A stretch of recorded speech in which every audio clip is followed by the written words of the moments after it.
You're now listening to So You Were Saying with Dora and Lex. Tune in every Friday for the latest episode. Okay, wait, the laptop's muted, right? Yes, everything's muted, girl. I got you. But on that note, hey guys, how are y'all doing? Oh wait, are we on? Oh my god, I sound like I'm in jail. Hey y'all, hey. Dora got me locked up on the other side of New York. I'm done. I did not lock you up. You locked yourself up. Do you have the computer muted? The FaceTime muted? So. I think so.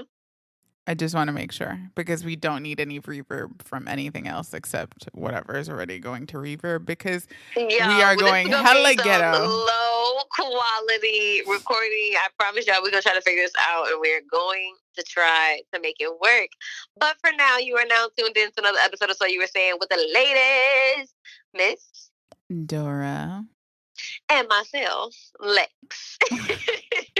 And this is so funny because I literally told Lex, I'm like, you're going to have to FaceTime me because the vibe's not going to be right and I'm going to be boring as hell. So I need to be able to look at your face because I always look at people. Right now. Okay, we're on FaceTime and then we're on one phone so that way I can hear her and then I'm on the other phone because we both have two phones and then we both have a laptop. So, and then the other phone is so that way you guys can hear me. So right. This, and I couldn't even find my headphones. So now I'm holding my phone. Y'all, it's a hot mess, but we're going to make it. Y'all deserve it, okay? Y'all have waited patiently. Dora is recovering and, she's going to be talking about all this good stuff. Actually, what's the topic of today's episode? That's exactly. Well, it's not the aftermath. It's called the surgery. So today is actually explaining to the world exactly what happened to me. And why during surgery. Right. And why I look the way I look. Oh God. Wait, so why did we I'm trying to remember why we separated. Like what were the main topics for the surgery that are different from the aftermath? Like what are we focusing on today? Because I really don't remember. Well, because of the fact that the surgery was supposed to just be explaining what my day was prior to and then what the day of looked like, but obviously other things happened. And then the aftermath, we decided on going about with explaining, what has life been since getting the surgery. So because we missed a week and technically we're off schedule, do you want to combine the two and just have it like the surgery and the aftermath in one episode?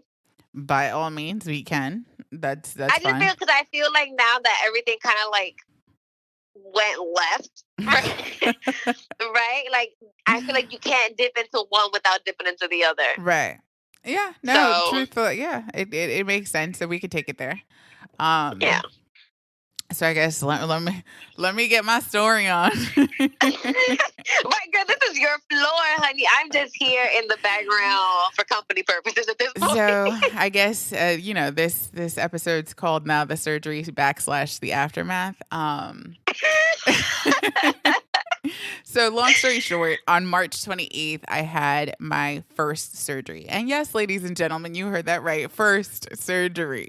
Okay. That was the day that I was supposed to get and that I did get my gastric bypass. But what ended up happening to your girl was a hot mess. So let's just take it to that day. I was supposed to be in by 1:00. I didn't end up getting into surgery until 4:00. Just because everything was delayed with the OR. My surgeon came to see me, very, very charismatic, older gentleman. I love him. We spoke a little and then they swished me into the OR. By that point, because me being the nervous wreck, I had already peed like 10 times. And I was like, my main concern, honestly, the day going into surgery is like, please do not pee on the medical, like the surgery bed. Don't be the first one to do that because that's hella embarrassing. But that was literally it's so funny because that was literally my only question to life that day was don't piss on the bed. Don't piss on the bed because then you're going to be known as like Pissy Katie or some crap like that. Right? I don't know. Not Katie. She done ruined it for all y'all Katies in the world. You Pissy Katies. I'm sorry. I don't know why I picked Katie. You know what I'm saying. But I just did not want to be known as that person. I'm like, oh my God, Dora just pissed on the surgical bed. And I don't know why, but whatever. Long story short, I had that surgery. And then once you're done with surgery, they put you into this recovery site, right? So it's not your actual room. It's a recovery place where they have you monitored. And it's just like, it almost looks like a triage. So like if you've ever been to the emergency room with like all of those, what is that called? With the curtains, that everybody's divided by a curtain. Okay, it looks like that. So my first recollection coming out of surgery, which ended up taking about 3 hours for me, right? It took 3 hours for you to wake up? No, it took 3 hours in surgery. To get up out of surgery, I think I was out maybe, honestly, I want to say like 30 minutes or so afterwards, but I'm not really sure because I was so doped up at that time. So clocks were not my friend. Clocks aren't my friends anyways, but this time it definitely wasn't. That's a different story. Right. Let's not go to why education is not the greatest in this country. But anyways, long story short. Oh my God. I will say I woke up, and that should have been my first indicator that something was not right, because I woke up in so much pain. Like, hunty, I was like, oh, wait, so you were in pain from the moment that you actually came to? Yes, ma'am. I woke up. Why in the world did you try to walk that day that you fell? Oh, because they tell you to walk. You're getting ahead of yourself. You're getting ahead of yourself. Listen to me. You're getting ahead of yourself. Because first of all, I came off from recovery and I was in pain. And I told the lady, I was like, the nurse, right? I was like, I'm in so much pain. Is it supposed to hurt like this? And mind you, I'm really good with pain, or so I thought until I've had this experience. And then she's like, yes, it's going to click in. It's just because, you just you just got out of surgery. It's going to get better. We're giving you medicine. I was like, I need something stronger. They gave me some more Tylenol or something. She gave me something for the pain while I was in recovery. That's how much pain I was in. Right. And then I was like, I need something else. I was like, I feel like I'm going to throw up. I feel like I'm going to pass out. I feel like I was like the queen of, I feel like everything is happening to me. An earthquake, everything. And I'm literally like just laying in this bed, like holding my stomach, feeling like I can't breathe completely. So she's like, well, if you need something stronger, that has to be done on your floor by your own nurses. They have to speak to the surgical team. So we're going to try to move you from recovery. So I had to actually get removed from recovery beforehand because I was in so much pain. You didn't, well, I can't say you didn't tell me this. We barely spoken. Guys, I'm telling you, we have barely spoken. So we're getting the tea well, I can't say at the same time. I'm definitely having this conversation before y'all are hearing this conversation, but, y'all get my drift. Yeah. And just FYI, I'm sitting here looking at you, and your face has cleared up so much, and yes, like your face is looking kind of slim, sis. It's looking kind of slim. Yeah. Just FYI, I'm just saying. There's a reason for that too, but I'm just like, because honestly, y'all, we haven't spoken. Like, we've been on FaceTime very briefly, but it's been mostly like her talking to Turtle, and then just in and out phone calls. So I'm like actually staring at you now on FaceTime. I'm like, okay, go off, sis. I see you slimming out and your face clearing up. Oh, go off, sis. I see that anemia kicking in. I'm weak. Ow. But ow. But no, this story is so multi-layered. But if we just move on to like, okay, so now I'm out of recovery, right? And now I'm into my room, and then they're wheeling me in, and I have a roommate at this point. And now my roommate, I see her. Did your roommate have the same surgery? She actually had a gastric sleeve done. Oh, but you were similar procedures. Like you guys are roomed up with similar procedures type people. I actually knew who she was because of the group chat that we have. Like, there's a Facebook group that we have. And that's dope. Right. So I recognize her face from the group, the Facebook group. And she looked uncomfortable. Like sis was like, I can't like Y'all to see can't the see face. the face she just made, but if you could, Yeah, yo. I was just like, oh God. And then here I am being rolled in because, I needed extra medication. I was like, oh God, this is not looking great because I'm sorry. I'm just stuck on between the face and the words. I'm weak. no, but it's serious. Like she had surgery like 4 hours prior to me. And I was like, you still look like that, sis? Like we got problems here. Like somebody please call somebody because this is just a lot. This is a lot. So then it's just like it starts kicking in, and like as the pain progresses, they tell you, and they always check on your like mental health to see like how you're doing. And I remember like they always like stress the fact of you might start having feelings of regret and like feeling sorry for Really? yourself. Yeah, they stress that a lot. And they're like, we always have people that you can talk to and blah, blah, blah, this and that. And I was like, girl, out my face. I just want to be skinny. Right? I just want to slim down and get thicker. Leave me alone. I was just like, back up. I was like, I'm still getting this crap. Right? And in my head, I'm like thinking about it now. When I was actually in the bed, it hit me. It hit me so bad mentally. And especially like when I was in that bed and then they, my actual RN that was in charge of me that night came over, and everybody's super sweet. Like I have to give it up to that hospital, to the nurses. Like y'all are the true MVPs, and I cannot thank you so much for actually listening and not just, my complaints going to deaf ears.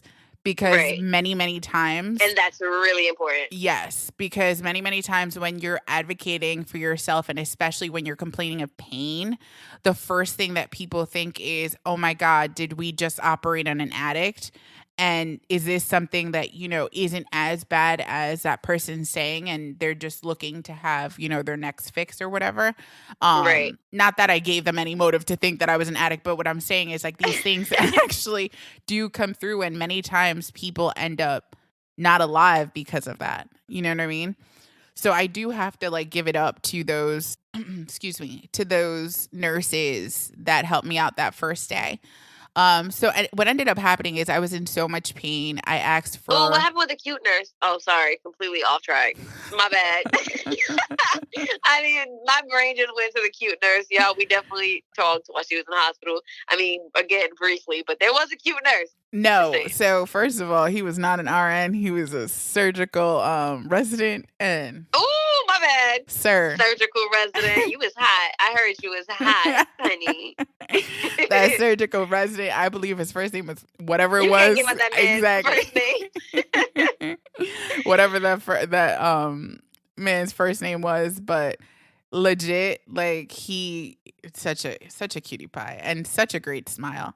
And was there a ring? No ring. He was definitely Girl. not. Oh, right, you did tell me that. You can go check him out again. I'm just saying. I know. Don't you go back in for a checkup? Not with him. I go with my doctor. He's not a surgical resident. Yeah, I know. Yeah. I've been through that depression. I should have given him my number the first night. But whatever. That's not here nor there. Anyways, but my first nurse was actually a male nurse as well. Good for looking out, because sis would have been a goner had you not been there. But anyways, so back to the story. I was in pain. Sis was in pain. Sis was asking for heating pads. Sis was asking for water because I had been without water for such a long time, and I was thirsty.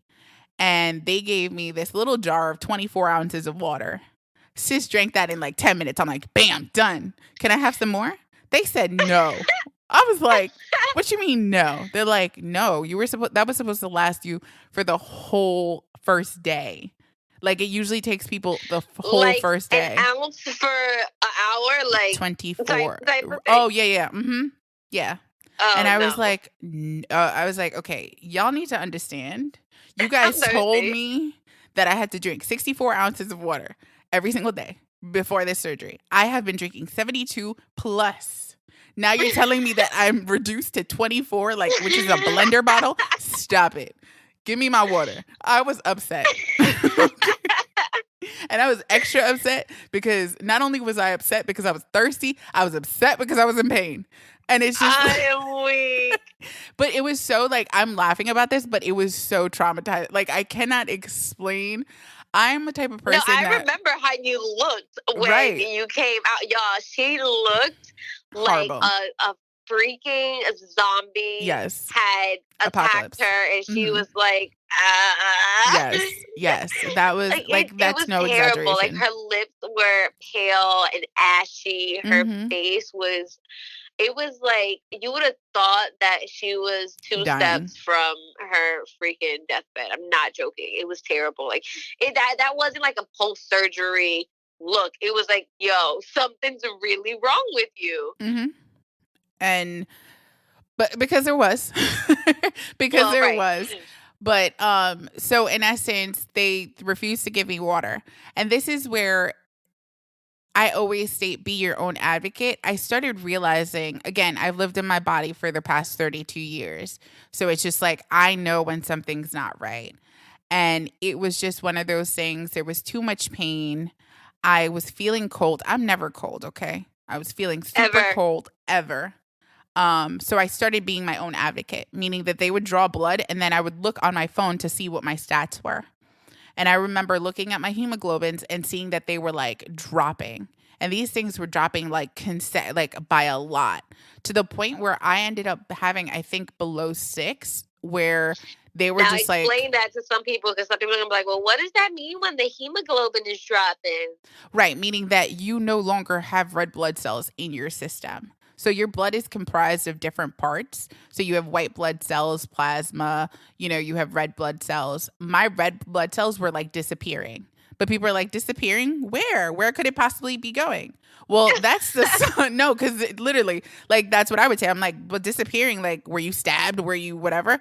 No, I had surgery. And what ended up happening to me is I had internal bleeding with a hematoma in my stomach, meaning that there was blood that was leaking from 2 different parts of my surgical entrances.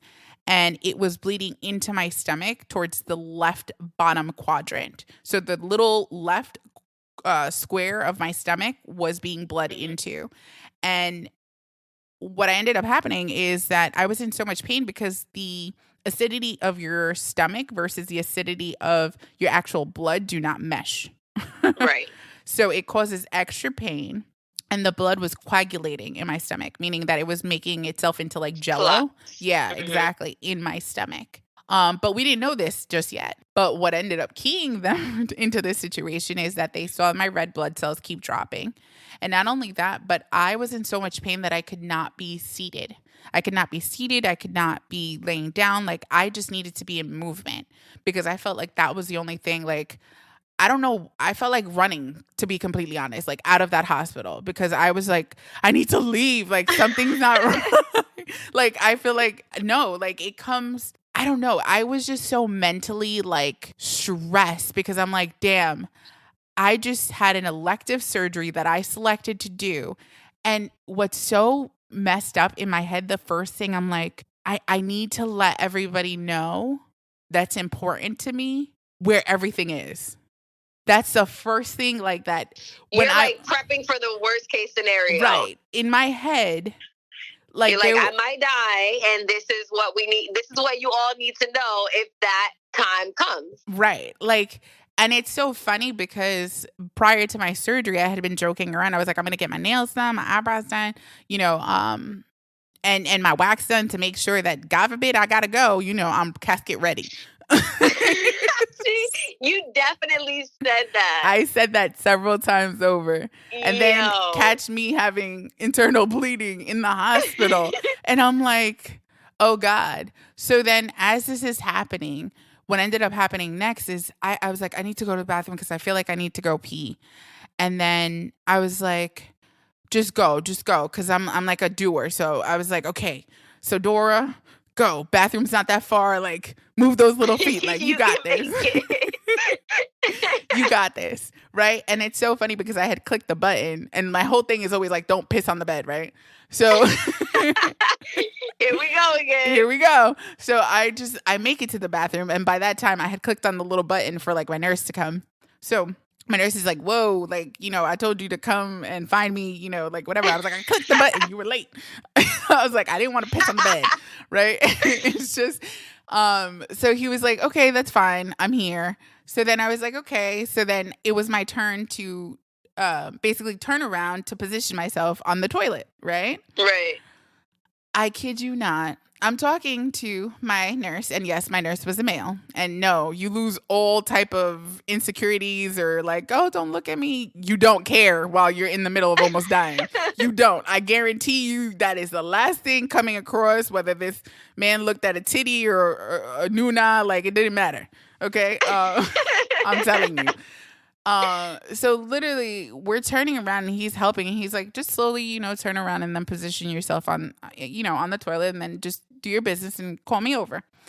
Right. As I'm turning over, I was turning over towards my right because they had a bar for assistance because obviously it's the hospital bathroom. And I am now facing the wall with both hands, not touching the bar, but right above the bar. Mm-hmm. And then all of a sudden, he's like, okay, like, grab on and then, like, sit your ass down. Right. Right. And all of a sudden, I'm like, I can't. And he's like, wait. He's like, are you feeling okay? Because I guess he then looked at me and saw that I went into a different type of color. So he started questioning his own training, I think, because then he's like, are you still with me, Dora? Are you still with me? And I'm like, yeah, Were they calling you Dora or were they calling you by your name? They were calling me by my legal name. Your name? Yes. Oh, okay. So I was like, I told him, I was like, I'm fine. I'm here. I can listen. I'm listening to you. And then I go quiet. I was like, I'm going to pass out. I grabbed the bar. I was like, but I can't hold on. He's like, what? And I was like, I'm going down. And boom. I'm going down. That's literally what I said. He's like, what? That is the worst feeling in the world when you're about to pass out and you know you're going to pass out. And there's nothing you can do. It was nothing. Like, literally. That brought back so many flashbacks. Like, and the thing is, like, I felt so pathetic because I'm like, oh my God, girl, like the bar is right there. Like, I was hovering, like, I could feel the coldness of the bar, even though my fingers were like dead, like paper white. They're paper white now, like, Lord Jesus. But anyways, it's the anemia at this point. I promise I have strength. But it was just kind of like I was hovering over, and then he's like, it's fine. And then he like put his arms underneath my, yeah, exactly. Gave me that little scoop underneath the thing and like sat me down. So I didn't actually like there was right. So, and I didn't like fall forward or back or anything like that. You got lucky, girl. I had nobody to catch me when I fell. It was over. Oh God, I hit the floor. No. I was speaking, but that's the funny thing. Like, I never completely passed out. It was I lost strength, and I told him as I was like, I don't have strength in my arms. I don't have strength in my legs. I'm going down. And then literally, like, he scooped me up and like helped me down. And then I was like, this is the most pain relief that I felt this whole time. And he's like, what? And I was like, being in fetal position is the best thing. Okay. Not for nothing.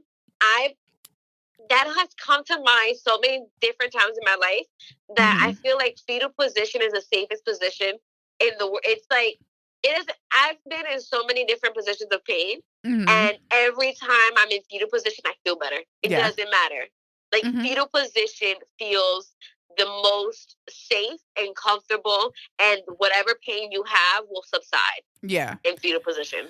And that's literally how I felt. But by this time, I was on, and I don't know, they said it was quick. To me, it was like, I was just seeing everything in like a slow-mo Grey's Anatomy type of thing, like swoosh, swoosh, swoosh, right? But to me, they said it was quick because I later spoke to that same nurse and he was like, "Oh my goodness, you had me call a code." And I was like, "I called a code." I was like, "Dear Lord, honey." But yeah, they called a code purple because that's what I kept hearing. Code purple, patient on the floor. That patient was Dora. And in my head, I'm like, "Oh my God, you're so dramatic. Like, get up." In my head, I'm like, get up.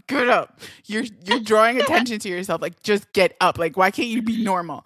And then, Oh my God. but it was hysterical. And when I'm telling you, like 30, like all the nurses like left all their other people to come to me because they put like, I had my the cuff to read my blood pressure. My blood pressure was through the roof. It was like they're like shining the light in my eyes. They're like, "Oh my goodness, I think she's gonna seize." I was like, "You think I'm gonna have a seizure?" I was like, "You think I'm gonna have a seizure?" I was like, "Oh Lord." I'm really dying. What is happening? Yeah, I was like, "Oh my God." It's funny now, you guys, but it wasn't funny then, I promise. Right. And then the whole time I'm like, everybody doesn't know everything that they need to know. We have trained for this for several years, and this is why I do certain things the way that I do. And I was like, you guys aren't prepared to lose me. I was like, oh, damn. I was like, we got a problem. But if guys, I was like, but if guys, this is my turn, I gotta go. But it's just like, what about y'all? Like, and it's crazy the things that run through your head. Like, I'm just, and it's so funny because that happened. And obviously, like, the whole thing, they put me on the bed. They put my bed like upside down where like they wanted all the blood that was left in my body to rush to my head and to my heart and to protect my lungs and all these crazy things.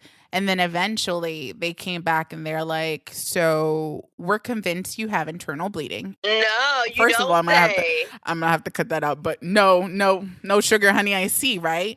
And second of all, you're gonna need another surgery. And I was like, oh God. I was like, oh my goodness. Okay. And at this point, it's 2 a.m. when this happened. So I was like, you didn't text me until 6 a.m. Listen. I called. No, okay. So I'm sorry. I'm jumping ahead.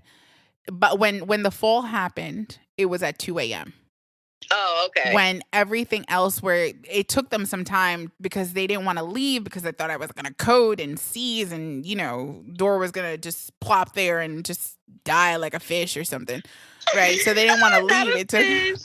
It took a couple of hours. And then they took even more blood from me, right? And not only that, but they started, I had a total of 3 IVs that ended up being one on my right arm, in like my forearm, one on my left hand, because I'm tatted on my left forearm, so they couldn't find it. But my nurse did. He's like, "I'm going to find it on her hand now." He was not joking. He was like, "She's not dying on my watch. That ain't going to go on my record." And I give you props for that, sir. I give you props for that. Kay, you are the real deal. True MVP, because seriously, that boy, I don't know. I would marry you just to say thank you. And then the final thing that they decided to do was they attached a central line to my neck, right to my carotid artery. So that's the main one that runs through to your heart. So long story short, I was in not a great position. At this point, I was white. My lips were blue. I was super cold. My heart rate was elevated. It started screaming tachycardic, right? It's tacky. That's all I kept hearing. And then before they actually came to me and told me that I was having surgery, I see them walking in with a bag of blood. And I was like, I'm going to need surgery. This is before they told me that I needed surgery. I was like, I'm going to need surgery. And then the realness of everything started hitting me. And I was like, I need to get in communication with the people that are in my house sleeping right now. Because if I don't tell them and they get a phone call from the hospital, it's going to be worse. Right. And literally in my head, I I'm surprised you've held the tears back this long. I think it's because we just been laughing about it. But this is no joke, y'all.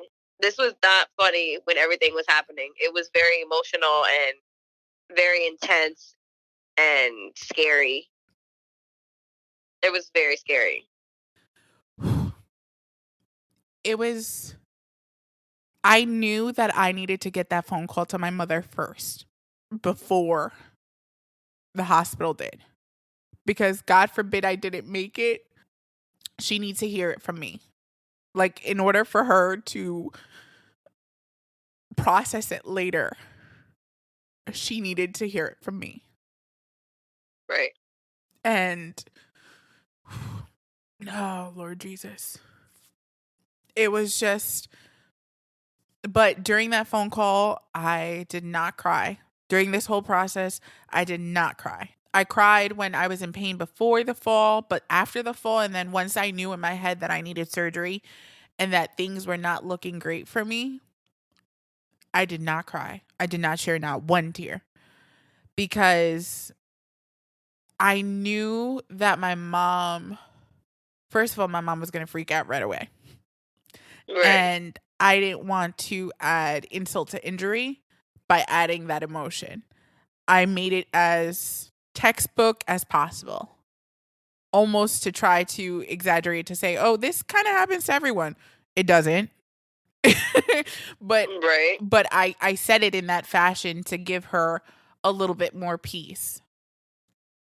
But yeah, I remember I called my house around like 3, almost 4 in the morning, and my father didn't pick up, and then my mom had to go to work, so I was like, you want to know what? I'm just going to leave it. And then finally, when they came in with the paperwork and I had to sign in consent, which was around like 6:30, that's when I was like, I have to call again. Like, I was like, there's no backsies now. Like, this is official. This is not my own diagnosis of having a second surgery. This is me. Like, I actually do need surgery at this point. And then they were telling me that there was a possibility that they were going to actually have to open me completely to be able to remove the hematoma from my stomach. Right. Because by this point, I had lost so much blood. So they gave me a transfusion, one before, after the fall. Then they gave me another 2 bags of blood during surgery. And then I had another bag of blood given to me after my second surgery, because my numbers were still very low. So in total, I had 4 units of blood that I lost in my body that day. The body only has 10 units. I was like, yeah, if y'all don't know, 4 units is a lot, people. 4 units is a lot. I was about half of my red blood cells were like gone into not into La La Land, into my stomach. So it was just very scary. And I remember as soon as I called my mom and I spoke to her, I kid you not, like 10 minutes after, when they were putting the central line, I heard my mother's voice in the hospital. I'm like, how did you even get in? This is not even visitation hours. That's like the first thing that I said. But I should have known better, my mom being who she is. And she ran in and she was like, I just need to see her. And literally, like, my parents got to my side and they were with me for, I want to say, like 2 minutes. And I forgot. Do you remember the text message that I sent you? I can pull it up right now. You could go ahead, because I'm really curious on what I actually wrote. It was, first of all, your text message was very brief and undescriptive. It just didn't have enough information. Right. And I was stressed because I missed the freaking call because I don't even know how. You said, so I need another surgery. I may have a bleed. Just wanted to let you know, because my phone is not going to be a main priority. Have a great day, with a smiley face. With a smiley face. Yeah. And then Lex calls my mother and actually finds out what's going on. Absolutely. First of all, that is not a text. Have a great day. I have to have another surgery. Catch you on the flip side. No, ma'am. And you know what?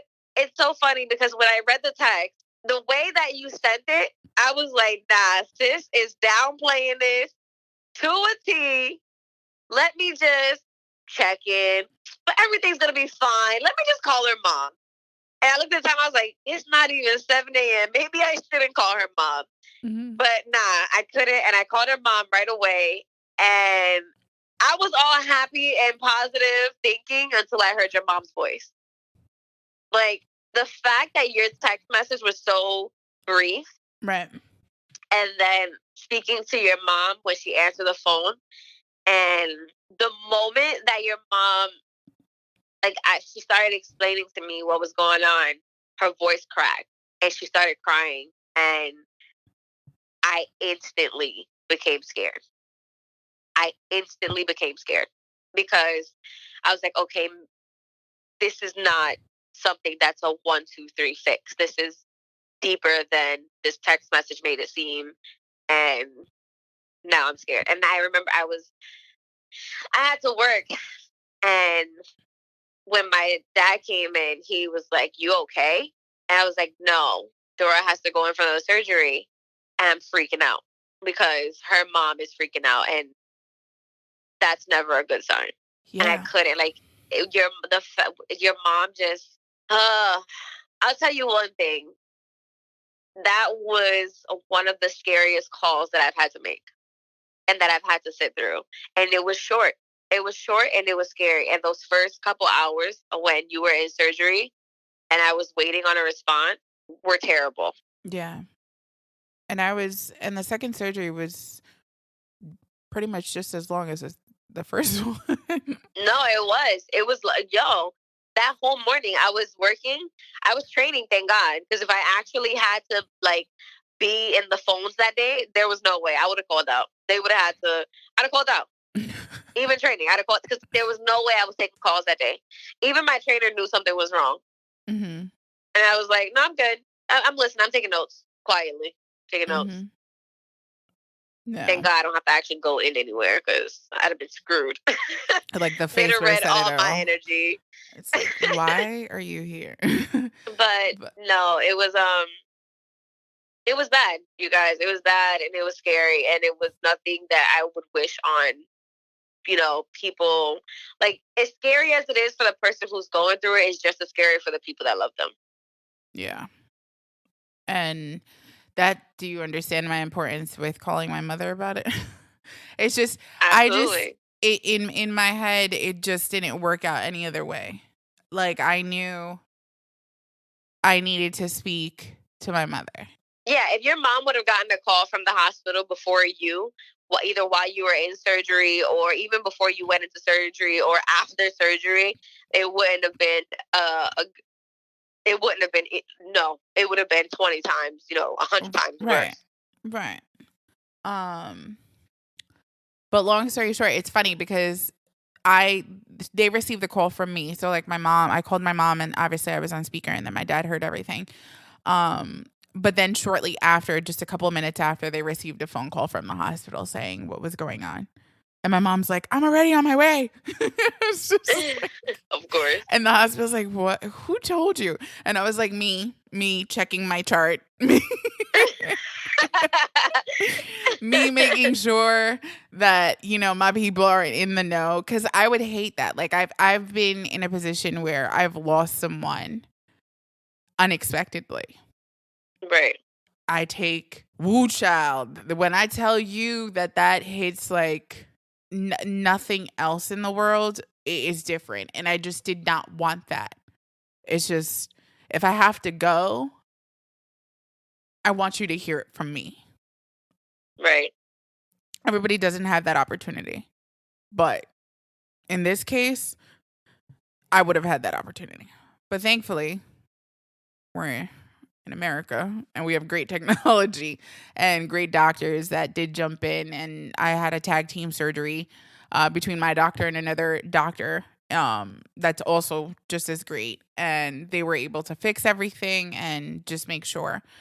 But that did obviously elongate my stay at the hospital because it went from a 2-day procedure to then me being in the hospital for 5 days. And like I said, receiving additional blood and additional, I had potassium and a magnesium and iron given to me just because of the fact that, I had lost so much blood that I had to replenish all of my micronutrients. But thankfully, I was able to get out. And I remember when I got out of surgery, I saw both my parents that evening and everything was good. I was placed actually in surgical ICU, not because anything went wrong with the second surgery, but they wanted to have a closer eye on me. And then I would stay on the ICU for 2 days and then complete the rest of my stay in the regular unit. And they were nice enough to give me my own room. So I never had to share a room with anyone except that first, couple of hours after my first surgery. Right. And I have to give it up to my dad because... Take your time. And we're not cutting this out. Because that man sat with me every single day. When I woke up from my second day in ICU, my dad was there. And my dad just sat all those days with me until from the point in time that visitation started to the end, and then my mom would come after work just to chill and kick it because I was in a lot of pain. And I just needed, at that point, physically they had figured out what was wrong and solved the problem, but I needed a lot of mental help at that point. Right. Because it's just one of those things of, did I make the right decision? Mm-hmm. Or did I just place myself into a position where it's just like, for the rest of my life, I'm going to have to go through this enormous struggle because of something that I decided? And was I truly ready for this? It was just tough, but having him there was just like a lot easier because then I had somebody to talk to. We saw a lot of renovation TV and we were watching people remodel their houses and then the nurses would come hospital TV hit different. Exactly. And then the nurses would come in and then they would like talk about like the print. Do you like that print? Do you like that print? Do you like that print? We would talk to the nurses like all about, because these are young nurses like in their 20s. And they're all just like, I was like, oh, you still live with your parents? And like, what do you decorate? And are you thinking of buying property? Like, it was just honestly like so much all in between of stages of just like being in a lot of pain, needing medication, in and out of sleep because those medications would just like knock me out. To then finally being able to go home and like my dad being the one to drive me back and then starting a whole another life, whole different process of recovery, which I think that you were right, and we are going to need 2 episodes. And I feel like I didn't realize that I completely forgot how in depth the surgery was. I told but you. you guys, this is not going to be a 2-in-1. This is going to be a twofer. So we are going to end it on the note of the surgery. I'm gonna let Dora finish out what she's saying, but we're definitely gonna have the aftermath because not for nothing, the aftermath has been such a journey. FYI, because I know we didn't say it in the beginning, it is officially a month. It'll be a month, and actually, it hasn't been a month, but the day that this episode is released will make it a month since the first, actually, since the second surgery. Technically. Mm-hmm. To the second surgery. So you guys, that is a whole different journey and it deserves its own episode. So we're actually gonna continue this on a different episode. But as always, unless Dora has something else to say, thank you so much for joining us today. I hope you guys enjoyed this episode. It's been very therapeutic on the outside, for her I can see it in her face, and for me it definitely gave me some more insight into the whole situation. So thank you so much for being here with us. As always, follow us on all of our social media accounts. Yes, Dora. And a lot to say. Listen to part 2.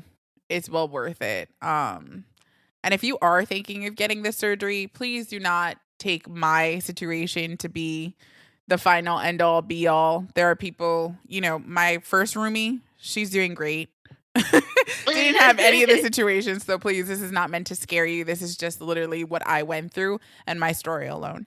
There were great doctors out there. This had nothing to do with anything to do with malpractice of any sort. This is just some things that can go wrong when you're having surgery. And unfortunately, I had to experience it. But I love you. Thank you so much for the support. And yeah, always just follow through. Bye. Bye-bye.